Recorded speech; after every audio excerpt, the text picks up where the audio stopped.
في دايما صوت عمال يزن في ودنك ويقولك البورصة قمار، هتخسر شقة عمرك وتدخل في الحرام. وصوت تاني يهمسلك اوعى الشهادات دي ربا وفلوس مفيهاش بركة. وفي النص بقى في وحش كاسر اسمه الغلاء والتضخم، فاتح بقه وعمال يسف في قيمة فلوسك وانت واقف متكتف. فكر معايا كده، 10,000 جنيه اللي كانوا من كام سنة بيفرشوا أوضة كاملة النهاردة يدوب يجيبوا شاشة تلفزيون. الخوف من الحرام ميزة مش عيب، بس لما الخوف ده يخلي فلوسك تتبخر وتبقى صفر على الشمال، هنا لازم نقف. النهاردة هنفتح مع بعض 4 صناديق استثمار متوافقة مع الشريعة 100%، هتقفل باب الجدل وتخليك تستثمر وانت مطمن. الحقيقة يا صديقي إن المشكلة اللي بتواجهنا لما نعوز نستثمر هي إن معظم المحتوى المالي اللي بنسمعه مستورد من الغرب، والنظام ده قايم ببساطة على الفايدة، يعني تحط فلوس وتاخد زيادة مضمونة من غير ما تشارك في أي مخاطرة. لكن أول قاعدة لازم نحطها في دماغنا هي إن الفلوس المركونة دي كارثة، مش بس في الاقتصاد الحديث، لأ، دي كارثة في الشريعة نفسها. سيدنا عمر بن الخطاب رضي الله عنه له مقولة اقتصادية مرعبة في عبقريتها، بيقول ابتغوا في أموال اليتامى لا تأكلها الصدقة. يعني لو انت واصي على مال يتيم وسبت الفلوس دي مركونة، الزكاة اللي 2.5% هتاكلها مع السنين لو ما شغلتهاش في تجارة واستثمار حلال. ده توجيه من 1400 سنة بضرورة دوران المال. والنهاردة احنا بنواجه التضخم اللي بيخلي القوة الشرائية للفلوس بتقل، يعني فلوسك لو في الدرج فهي بتنزف قوتها حرفياً. تعالوا نقسم الاستثمار ل4 صناديق. الصندوق الأول هو الخزنة الحديدية. الصندوق ده مش معمول عشان يخليك غني بكرة الصبح، ولا هيجيب لك دخل شهري تدفع منه فواتيرك. مهمته الوحيدة هي حماية ثروتك من التبخر. الصندوق ده جواه الذهب في الاقتصاد مش أصل استثماري منتج، هو مخزن للقيمة، يعني أداة بتحفظ قوة فلوسك عبر الزمن. خد المثال ده بالأرقام. في سنة 2004 جرام الذهب عيار 21 كان ب60 جنيه تقريبا، يعني ال1000 جنيه كانت تجيب لك 16 جرام. ال1000 جنيه وقتها كانت تشتري جهاز كهربائي تقيل أو تدفع إيجار شقة لشهور. لو كنت شلت ال1000 جنيه دي في الدرج لحد سنة 2026، النهاردة يدوب تجيب لك وجبتين من مطعم متوسط. لكن ال16 جرام ذهب قيمتهم في 2026 عدت ال100,000 جنيه بمراحل. هل الذهب كسبك؟ الحقيقة أنه بس حافظ على القوة الشرائية لل1000 جنيه بتاعتك زي ما كانت من 20 سنة. فلو معاك مبلغ مش محتاجه لمدة 5 ل10 سنين، حوله لذهب فوراً. نقفل الصندوق الأول ونفتح الصندوق التاني، البورصة. أول ما بنطق الكلمة دي ناس كتير بترجع لورا وبتقول قمار وحرام، بس تعال نشوفها بعيداً عن أفلام السينما.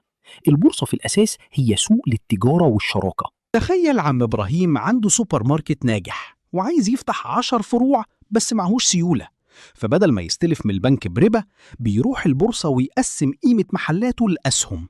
السهم ب100 جنيه مثلا، انت لما بتشتري 10 أسهم ب1000 جنيه انت بقيت شريك رسمي لعم إبراهيم. بتكسب من سكتين، الأرباح السنوية اللي بيوزعها المحل وغلو سعر السهم لما الشركة تكبر وتنجح. البورصة بتبقى قمار لو دخلت تشتري في شركة مش فاهمها لمجرد إن واحد على فيسبوك قالك السهم هيطير. لكن عشان نهرب من فخ الشركات اللي نشاطها حرام أو عليها ديون ربوية، حصل حدث تاريخي في يونيو 2024. البورصة المصرية أطلقت مؤشر الشريعة EGX33 شريعة. المؤشر ده عبارة عن ترمومتر للسوق. لجنة من علماء الفقه والاقتصاد فحصوا مئات الشركات وطلعوا أي شركة نشاطها حرام زي الخمور أو البنوك التقليدية أو ديونها الربوية عالية، والنتيجة كانت 33 شركة متوافقة تماما مع الشريعة الإسلامية. انت كده بتشغل فلوسك في الاقتصاد الحقيقي وانت مطمن. طيب لو انت راجل مشغول وما عندكش وقت تتابع شاشات وأسهم، هنا نفتح الصندوق الثالث، صناديق الاستثمار. فكرة الصندوق زي الميكروباص بالظبط، انت ما بتعرفش تسوق أو معكش عربية، فبتركب وتدفع الأجرة وتقعد مرتاح، وفي سواق محترف مدير الاستثمار هو اللي بياخد الفلوس ويوزعها على أفضل الأسهم المتوافقة مع الشريعة. الميزة هنا هي تنويع المخاطر. المدير بيوزع الفلوس على قطاعات كتير، اتصالات، أغذية، أدوية، فلو قطاع نزل التاني بيشيله. البنوك مليانة صناديق إسلامية معتمدة، ودي وسيلة ممتازة لأي مبتدئ عاوز ينمي فلوسه بهدوء. كل اللي فات كوم، واللي جاي ده كوم تاني خالص. الصندوق الرابع هو الاستثمار فيك انت. الاستثمار في المكنة اللي بتجيب فلوس. شباب كتير بيسأل معايا 20 أو 30 ألف جنيه أشتري ذهب ولا أسهم؟ اللي بيغيب عنهم إن المبلغ ده لو اتحط في أكل عيشك العائد مش هيبقى 20%، ده ممكن يوصل ل 300% و500%.